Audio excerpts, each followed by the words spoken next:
guys, Jeff the Nature Guy here at Zoo Montana, and I want to talk about this beauty. Well, beauty in the eye of the beholder. It may be not so beautiful to some of you, but what a cool animal. This, of course, is the cane toad, or often called the marine toad. And here's the problem. This is a cool animal, but they can cause some problems, and not only here in the U.S., but especially in places like Australia. And the biggest reason is, back in the early 1900s, they actually brought 3,000 of these guys to the continent in order to take care of a beetle problem that was happening in their sugar fields. Well, problem is, these guys took off, and they just started breeding, and they started actually making their home in Australia, and there are now millions of these guys in Australia. The problem is, they're pushing out a lot of native species, causing a lot of havoc in that continent. Just crazy. Now, the other bad thing about these guys is, believe it or not, they're poisonous. Right behind their eye here, you see that dark little circle? That's called a parotoid gland, and that's actually where they secrete their poison.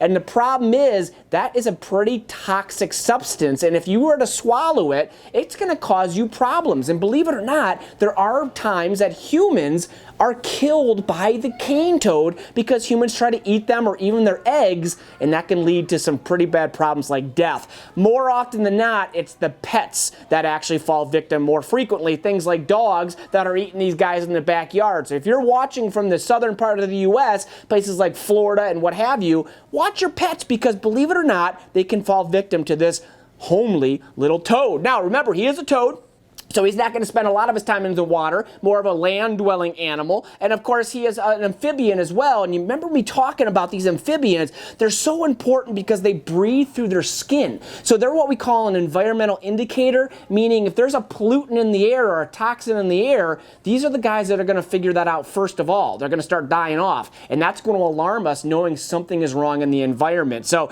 as ugly as these animals might be, they really are an important species to all of us as humans, which is a pretty cool thing to remember. But nonetheless, this guy, his name is Cheech. He's a pretty good animal. He's going to be about 3 pounds when he's full grown, if you can imagine that. So he's always fun to watch. He doesn't move very much on exhibit, but nonetheless, pretty cool to see how big he's going to get over time. Guys, until next time, I am Jeff the Nature Guy here at Zoo Montana with Cheech, our marine toad.